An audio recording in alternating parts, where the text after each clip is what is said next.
오늘 말씀도 굉장히 긴데 이제 13장이 말씀인데 14장까지 그 심각한 피부병, 뭐 나병이라고 표현은 하고 있지만 피부병이라고 생각하면 될 것 같아요. 심각한 피부병의 그 부정으로 그 걸림으로 인해서 부정한 사례에 대해서 이야기를 하는데, 특별히 오늘 읽은 1절부터 17절까지의 말씀은 악성 전염병과 피부병 중에서 오늘 말씀해 보니까 뾰루지, 그리고 또 생살이 돋는 경우에 대해서 설명을 하고 있습니다.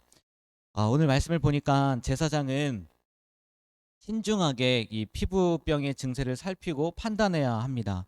제사장이 감염된 자리에 그 털이 하얗게 변하거나, 아니면 감염된 자리가 우묵하게 들어갔으면 악성 피부병으로, 그러니까 나병이라고 표현을 하긴 했지만, 진단하고 부정하다고 선언을 하고, 또 이런 증상이 없으면 7일 동안 격리하고 병세를 지켜보다가 7일 후에 이 감염 부위가 퍼지지 않고 그냥 그곳만 있었다 그러면 다시 7일, 총 14일인 거죠.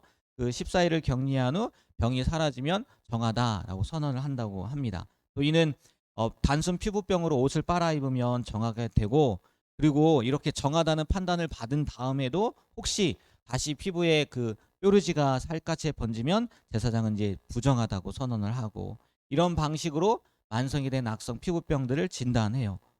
그리고 마지막으로 이제 말씀을 보면 13절부터 17절까지의 말씀을 보면, 피부병이 온몸에 퍼진 악성 피부병이라도 살갗만 하얗게 된 경우는 정하다고 하고, 만일 감염 부위에 생살이 돋아나면 부정하다라고 선언을 합니다. 이 생살에 대한 것도 이 왜 생살이 돋아나는데 부정하지? 라고 생각이 될 것 같은데, 마지막에 설명을 드릴게요. 다시 한번 말씀드리면 이 악성 피부병 진단을 누구에게 맡겼다는 거예요? 제사장에게 맡겼다는 거예요. 이 말씀을 보면서 참 제사장 힘든 직업이구나라는 생각을 하게 되었어요. 병까지도 살펴봐야 되잖아요.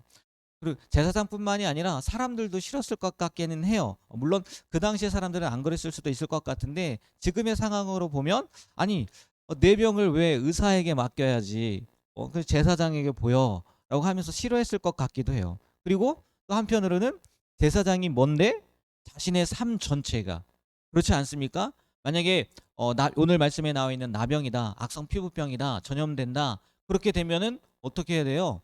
격리되어야 되는 거예요. 그리고 일주일 14일 격리되었는데도 진짜 그게 전염병으로 밝혀지면 완전히 가족들과 떨어져 지내야 된단 말이에요. 평생을 그렇게, 고쳐지지 않는 이상은 그렇게 지내야 된다는 거죠. 대제사장의 판단 결과에 따라서 가족들과 더불어 자유롭게 살 수도 있고, 아니면 떨어져야 했을 수도 있으니까 싫었을 것 같아요. 물론 피부의 문제가 어제 뭐 산열, 피 뭐 그 얘기한 것처럼 죽음의 한 증상으로 보았다는 거예요, 이 당시에. 그래서 부정한 것으로 여겨져서 거룩하신 하나님과 함께 살 수 없고, 거룩한 성소, 하나님의 임재를 상징하는 성소가 있으니까 그 성소와 공동체에서 격리되어야 하기 때문에 제사장에게 맡긴 거다라고 이렇게 이야기는 하긴 하지만, 신중하게 살핀들 제사장이 저는 싫었을 것 같더라고요. 이 말씀을 보면서 왜 제사장이 이걸 해야 되나. 그런데 이 싫고 좋고를 떠나서요, 이 제사장의 모습을 통해서 먼저는 한번 예수님을 한번 바라보시면 좋을 것 같아요. 예수님을 생각해 보면, 예수님은요 마지막 날에 마치 제사장들이 피부병 증세를 살피고 판단을 내리듯이 우리들의 영생과 영벌이 걸린 중대한 문제에 대해서 판단을 내리실 거라는 거죠. 그래서 의사가 아닌 예수님의 판단의 결과에 따라서요, 어, 영벌에, 한 사람은 영벌에, 한 사람은 영생으로 들어가게 된다는 거예요. 그렇다면요, 우리가 이 사실을 알지만 그 판단의 근거가 뭐냐는 거예요. 여기에는 뾰루지, 아니면 우묵하게 들어갔든지 털이 휘어졌든지 이런 걸로 판단했는데, 영벌과 영생의 판단의 근거는 뭡니까? 우리에게 있는 믿음이잖아요. 믿음. 어, 믿음에는 그 어떤 것도 하나님 앞에서의 의롭다함을 얻을 수 없지 않습니까? 너무나 감사한 일인 것 같아요. 그런데요, 아시다시피 이 믿음을 가지고 예수님의 그 심판대 앞에 선다는 것이요, 그리 쉬운 일이 아니에요. 무슨 얘기냐? 사단이 우리를 그냥 내버려 두지 않는다는 거죠.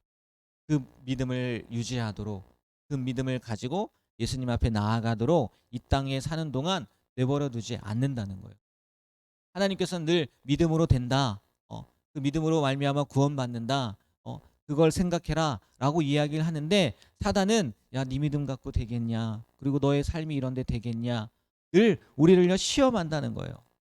그리고 때로는요 고난과 역경도, 하나님으로부터 오는 고난과 역경도 있지만 사단으로부터 오는 고난과 역경도 있다는 거예요. 그거는 왜 오는 거예요? 우리의 믿음을 뺏어가기 위해서 오는 거라는 거죠.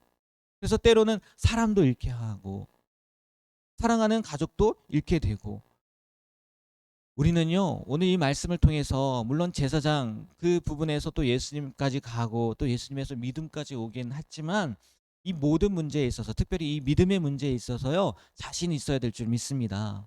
어떠한 일이 있어도 나는 이 믿음을 지키리라.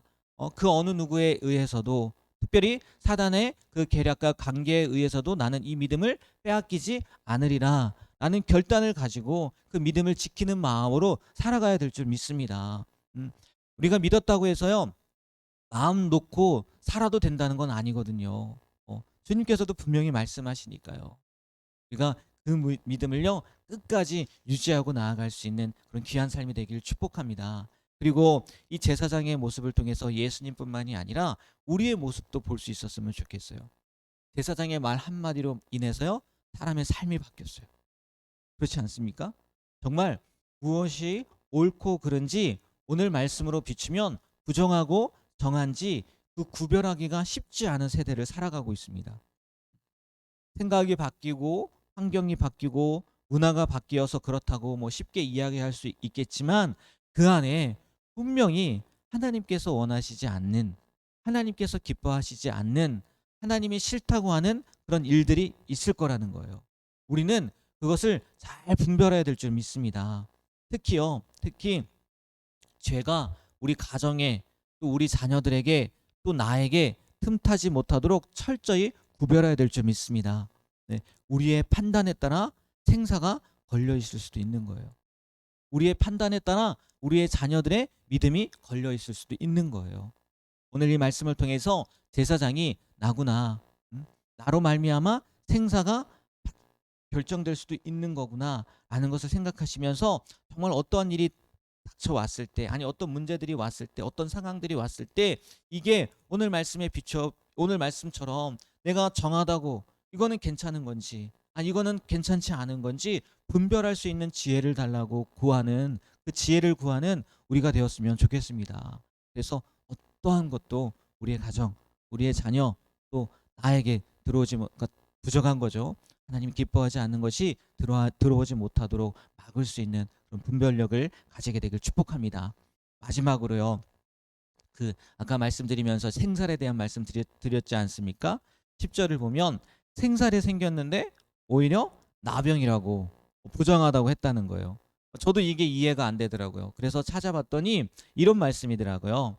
여기서 말하는 생살은 피부가 벗겨져서 출혈이 있거나 골마 터진 거라는 거예요. 그러니까 악성 피부병이 오래되었을 때 나타나는 증상이 이 생살이 나타났다라고 표현을 했다는 거예요. 그러니까 제때 치료하지 않은 피부병이 심각한 상태까지 진행된 것을 나타냈다는 것이죠. 이것을 보면요, 우리의 겉모습, 피부뿐만이 아니라 우리에게는 이 영적인 피부병, 오늘 말씀에 비추면 영적인 나병이죠. 나병이 있지는 않은지 살펴봐야 할 거라는 거죠. 즉 우리가 죄를 범했을 때 그 즉시 중심에서 우러나오는 회개를 통해서 제사함을 받고 심령으로 새롭게 되지 않는다면요, 즉시 그러한 일을 행하지 않는다면 이 죄는요 지금 말씀 가운데 나와 있는 것처럼 우리 가운데 잠복해 있다가 마침내는 우리의 삶에 치명적인 상처를 주게 된다는 거예요. 생살까지 된다는 거예요. 골마 터지게 될 수 있다는 거예요. 다윗을 한번 보십시오. 다윗을, 우리가 너무나 잘 아는 다윗, 충복인 우리아를 죽이고요, 그의 아내 밧세바를 차지하고도요 자신의 죄를 뉘우칩니까? 뉘우치지 않습니까? 안 뉘우쳤단 말이에요. 회개하지 않았어요.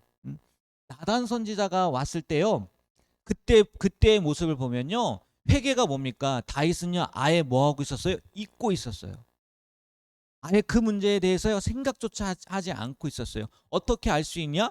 나단 선지자가 예를 들어서 설명하지 않습니까? 부자에게 양이 많다. 가난한 사람에게는 사랑하는 양 하나밖에 없는데 부자가 손님이 왔다고 어떻게 했어요?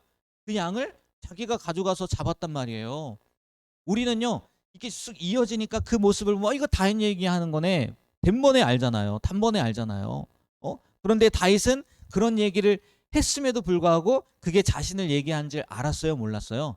전혀 몰랐어요. 시간이 지나니까 잊었는지 아니면 잃어버렸는지 아예 그 얘기를 하는데도 몰랐단 말이에요. 그러나 문제는 뭡니까? 다윗이 그의 죄에 대해서 잊었다 할지라도 회개가 아닙니다. 통회한 심정이 아니에요. 그리고 아무도 그의 죄에 대해서 알지 못했다고 해서 그 죄가 사라집니까? 사라지지 않는다는 거죠. 오늘 생살이 드러나는 것처럼 볼맛 터진 것처럼 언젠가는 터지게 되어 있다는 거예요. 결코 그렇지 않다는 거죠. 사라지지 않는다는 거예요. 하나님께서는요 그 죄를 낱낱이 기억하시고요 그 죄에 대한 대가를 반드시 치르게 분명히 치르게 하셨다는 거죠. 그 죄의 결과가 어떻게 됩니까? 밧세바에서 난 아이가 죽어버리고 또 아들이 반역을 일으키잖아요. 아버지 죽이겠다고 나섰단 말이에요. 이와 같이요. 죄는요 결코 감추거나 특별히 잊는다고 해서 사라지는 것이 아니라는 거예요. 당장 드러나지 않는다 해도요 항상 오늘 말씀 가운데 나와 있는 것처럼 잠복해 있다가 골마 터지게 되어 있다는 거예요. 우리에게는요 이러한 일이 생기지 않았으면 좋겠습니다. 아무리 작은 죄라 할지라도요 아무리 사소한 죄라 할지라도 생각이 나면 즉시 회개하고 진실한 마음으로 하나님 앞으로 돌아와야 될 줄 믿습니다. 그리고 또 우리가 기도할 때 이런 말 많이 하잖아요. 알고도 지은 죄, 모르고도 지은 죄. 모르고도 지은 죄가 없게 되길 축복합니다. 왠 줄 아세요? 모르고 지으면요 생각이 안 나거든요. 생각이 안 나잖아요. 그래서 한편으로 모르고 지은 죄는 작은 거 아니겠습니까? 라고 이렇게 이야기하는 분들도 있는데 바꿔 말하면요 모르고 지은 죄가 더 클 수도 있어요. 생각나면 회개라도 하는데 모르고 지은 죄는 회개할 기회조차도 없으니까 우리가 우리의 삶 가운데에는요 이런 일들이 없었으면 좋겠어요. 그리고 죄를 지었을 때 아무리 작은 죄라도 주님 앞에 진실한 마음으로 회개함으로 말미암아 깨끗하게 치유받을 수 있는 이런 우리의 삶이 되길 축복합니다. 기도하겠습니다. 하나님 오늘도 새벽을 깨워주시고 또 말씀을 듣고 기도함으로 하루를 시작하게 하시는 애 너무나 감사드립니다.